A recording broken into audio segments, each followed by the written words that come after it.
Okay, welcome to goRIA, the live stream.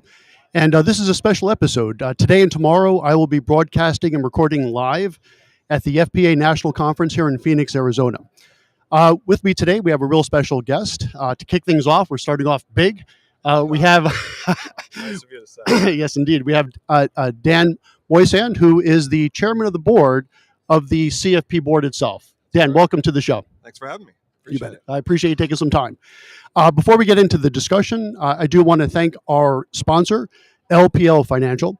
As I like to say, if you like LPL as an independent broker-dealer, you will love LPL as an RIA custodian. So we appreciate their support.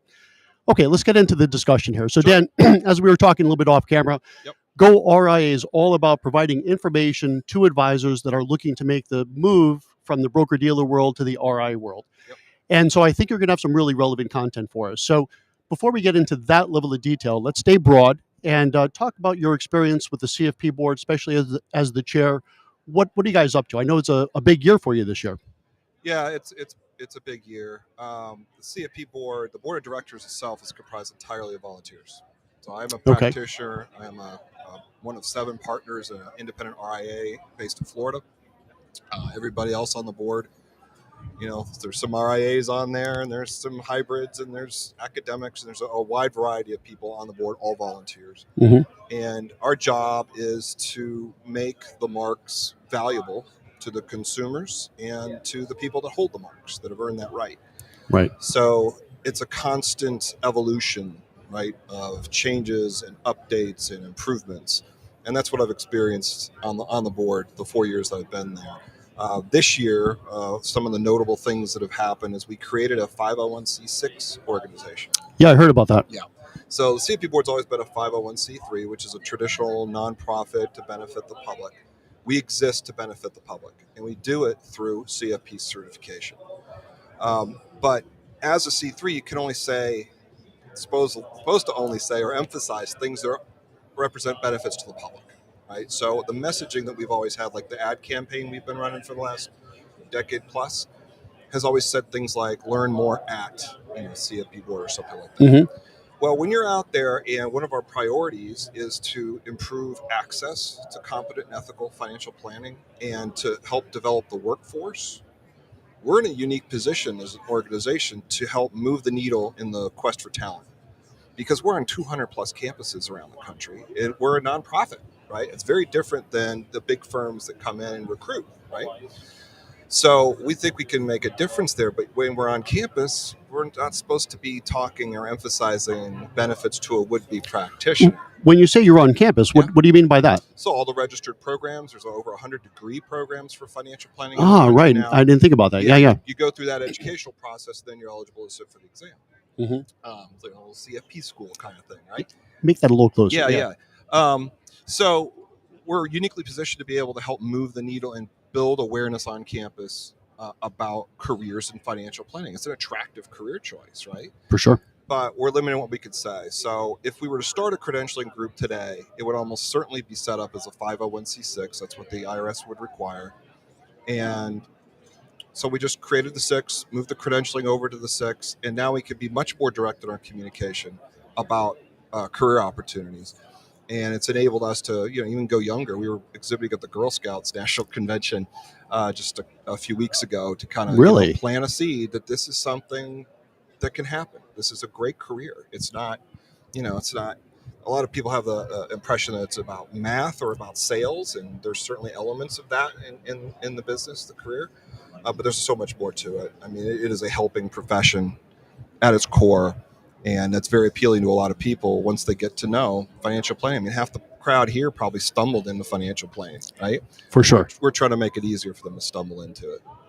Tell you what, I love that. I've been a CFP for close to a quarter century now. Yeah. And I didn't realize you guys were at 200 campuses. That's really awesome. Yeah. And as a girl dad myself, I love that you were at the Girl Scouts. I think that's fantastic. Yeah. Excuse me. Yeah. I'm so excited about that concept. Yeah. That's really good. So that's great for the CFP. I'm a CFP. We're clearly preaching to the choir here, right? A few here, yeah, absolutely. About 1,000 CFPs milling around here in Phoenix. What's the relevance for goRIA?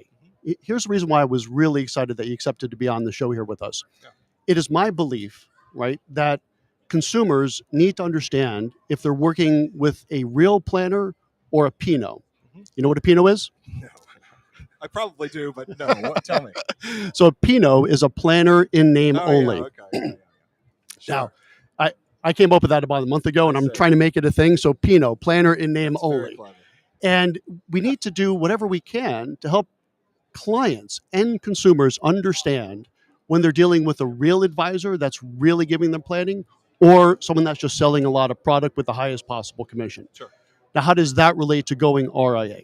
It's my contention that as clients become more and more aware that there are advisors that work as fiduciaries and ones that don't, who in the world would work with a non-fiduciary once they understand there's a difference? Mm-hmm. And I believe as more and more consumers understand the difference between a fiduciary advisor and a non-fiduciary advisor, that's going to really accelerate that.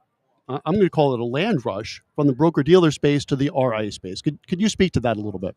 Well, there's definitely been a movement away from traditional sales organizations to a more advisory approach.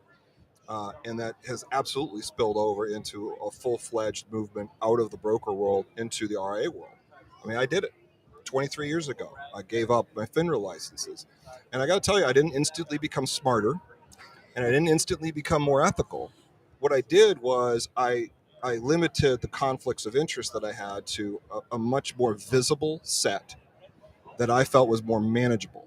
So instead of having 2 pain in the butt regulators, I only have 1, right? So that's a little bit, that was the discussion in my head. For right? sure.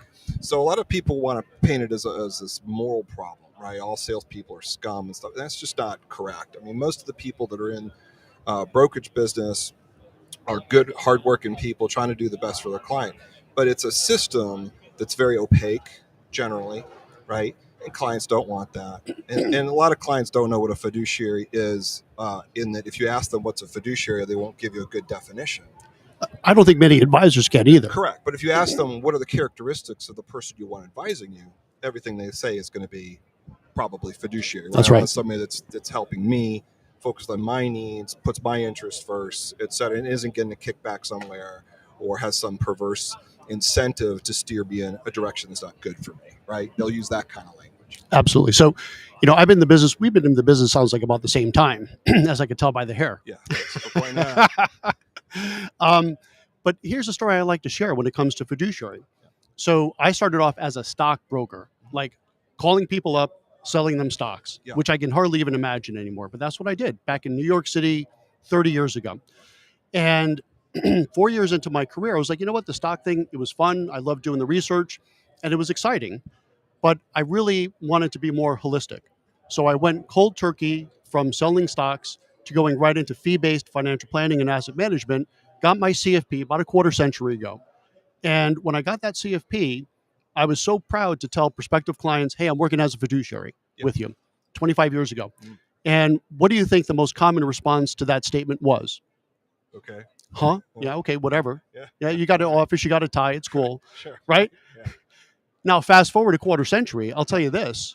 I would say at least 1 out of 3 prospective clients that come into my office, first question, are you a fiduciary? Yes, we get that question far more now than we did 5 years, 10 years, 20 years ago. And there's multiple reasons for that happening. It goes back to this organization, frankly. Back in 2007 was when the case was decided against the exemption from the Advisor Act. The Merrill Lynch rule. The so-called Merrill Lynch rule, right. The FPA sued the SEC and won. And that really brought the whole thing of fiduciary up to the forefront. CFP board came in that time and formally required fiduciary responsibility when doing financial planning. And just a couple of years ago, they added fiduciary standard to giving any kind of financial advice as is defined by CFP board. And that includes a lot of activities that have been traditionally sales. The government's not doing that. But if you're going to be a CFP, you need to approach your clients as a fiduciary, and that's the way you need to conduct your business. It's not that challenging, I think, in some ways, in that it's a natural progression of what most people want to do with their clients anyway, right? They want to be clear about what they're doing, what they're not doing, where their financial incentives lie. They want to bring the conflicts of interest out and expose them, and get informed consent and manage them for the client's benefit. That's how you run a good business. So I don't think Absolutely. there's a conflict there, but it does get people riled up because there's additional issues that go with that, including some of their employers are not cooperative, but a lot of them are. A lot of them are getting better and better at that. Absolutely. And something I will say, and I always talk about the difference between broker dealers and RIAs, and I would put this under the good news category that even a lot of the broker dealers are starting to become more like RIAs, and I think that's a good thing. Right. So my question might be, at what point do we really have that line of demarcation? I think the broker dealer model is a fantastic product delivery model. Very good. Yeah. But I think it's a horrible advice delivery model. And there should be a much more clear line of demarcation. What do you think? It would be beneficial for the consumer if it was easier for them to tell. So, and frankly, what CFP board has done with adding the fiduciary duty for all financial advice to their certificates is it doesn't really clear things up for the consumer because we're not a regulator. All we control is who uses the marks. So so the good news for marks holders and people pursuing the marks is when you have these things, it is a signal to the public that you've met some competency standards that are significant, and you're agreeing to a code of behavior, of ethics and conduct that is separate and higher than what exists under the law. Because the law allows us to do the so-called hat switching, right? Right. Where you're a fiduciary when you're doing this, but you're not a fiduciary when you're over. I could now become a salesman and sell you something. And the disclosure requirements on that, they're not great, right? Disclosure only goes so far anyway, right? So the hope is from CFP board is at least with the certificates, there'll be more attention paid to the conflicts and how they're managed and gaining that informed consent. And, if it comes down to you selling something that's not good for your client, as far as CFP board is concerned, you can't sell it, right? So hopefully we'll drag the rest of the world along with that line of thinking for people that are in the advice business or holding out as being in the advice business. And I think that's what's going to have to happen. Right? It's going to be an education thing. Yeah. So the more people understand the need to ask your advisor, are you a fiduciary? Are you a fiduciary all the time? Right? Sure. And you mentioned this, the whole idea of like the two hats. And I've got such a pet peeve about that. Right? Yeah. So what does that mean? Monday, Wednesday, Friday, I'm a fiduciary. Yeah. Tuesday, Thursday, watch out. Anything goes. I'll start selling you this. I'll sell you that. Makes no difference. And I think that's wrong. And I think the work that you guys are doing at the CFP board is really meaningful to help clients and prospective clients discern between, as I like to call it, the real planners and the Pinos. Yeah. Yeah. And we do uphold our standards. We have a whole process when we're made aware of by a client complaint or whatever means that there's a potential violation of those codes. We investigate it, and there's a process. It's a peer-driven process. People that are accused, they stand in judgment by other CFPs, right? The Discipline Ethics Commission. It's not staff making these decisions about whether the code was violated and what the sanctions will be. And that's unique among designations. I think that's why you're talking to me and not the chairman of some other group with a designation, because the CFP has just gotten to a level. For sure. The 50th anniversary of the first CFP class, 2023. Yep. Next year we'll hit 100,000 CFPs. Wow. Which sounds great, but that's a pittance to what the American public needs to have out there available to them. What is it, about 1 out of 5 then, give or take? It depends on how you count. Yeah, right? yeah. Yeah, so 1 out of 3 to 1 out of 5, depending on the source of the number of advisors, right, or certificates. So there's a lot going on there. But for people who go into a relationship with their client with that whole fiduciary mindset, and they have the right processes in place. Okay, here's the conflict. I'm going to tell you about it. We're going to talk about it. Get informed consent. If you can't avoid it, manage it, right, for the client's benefit. If you're doing that, which is what most people do when they run good businesses that succeed. For sure. It works great. It works fine. And I you could say the government needs to come in and intervene, change the laws, and I agree that would be helpful, because there are a lot of people that present themselves as fiduciaries but aren't going to act in that way. Absolutely. But really, it's the marketplace that's going to be the final arbiter of the whole thing. And we've seen the trend more and more toward RIA and that fiduciary responsibility. And hopefully it will expand as the industry becomes more holistic, more like the profession, that trend will continue. Because to us, you can't build a profession on any other standard other than the fiduciary standard. without question, especially for what we do, right? I mean, accountants, lawyers, can you imagine a doctor getting paid more to prescribe this versus that? It's ludicrous. Yeah. Well, so the law, right? The moral underpinning, they're very well known for their pro bono work, right? Yeah. The moral underpinning for that, as I understand it from all the lawyers I talked to, is the law touches everyone, but not everyone can practice law. Yeah. Right? And you can make an argument about financial planning that way too. Money touches everybody, but not everybody can really be a financial planner. Right? That's right. So, I mean, that's one reason we're behind pro bono. That's also the access issue, right? It helps get more people, more Americans some help. So we made a resolution this year, by the way, in July, formally encouraging CFP certificates to do 20 hours of pro bono a year. Great. Encouraging their employers to help make that happen. So not a requirement. Lawyers aren't required. They got 20-hour encouragement too. So, but my hope is that we'll be talking in a few years, and people, just as a matter of course, they'll talk about the weather. They'll be talking about what'd you do for your pro bono? How'd you get your 20 hours? You know, that's right. Because when you get into that, man, there's some great stories. There's great people working at all these fabulous little nonprofits all over the country. CFP professionals everywhere helping them out.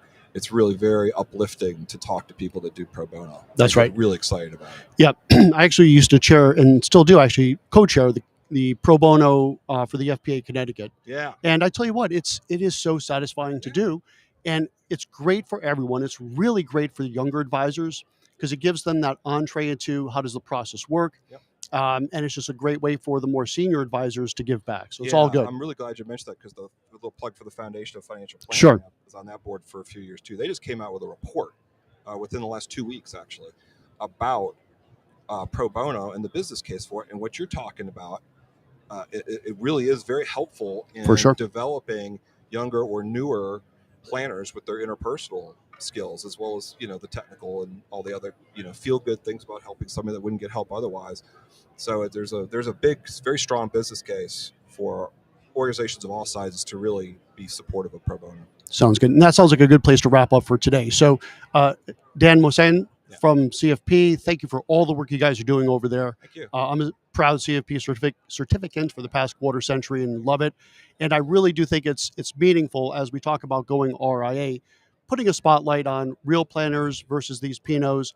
And again, this is nothing against the broker-dealer world. It's a great product delivery mechanism, but for advice, which is what I think most people would probably want, the RIA space is very well suited for that. So we appreciate you're taking some time to share some thoughts. Sure, anytime. And I'd be remiss if I didn't mention there are lots of really good planners that do have broker-dealer affiliations. Absolutely. Some of my best friends are at broker-dealers. I can't say that. That's terrible. No, but it's true. There's a lot of great planners that they have broker-dealer affiliations, insurance licenses, and they do great work for their clients. No doubt. We just need more of that. And the reason that I know that they're good and I respect them so much is because they think and act like a fiduciary, even if the law is not going to require them to do so. That's right.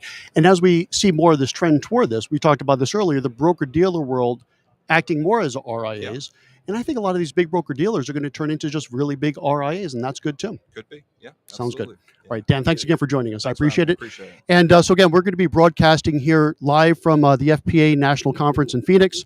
And we're going to be talking to a few more people today and a few more tomorrow. So stay tuned. We're going to pop up periodically throughout the next couple of days. So on behalf of goRIA, fueled by investment news, I'm Chuck Vela, and thanks a lot for joining us. We'll see you soon. Take care.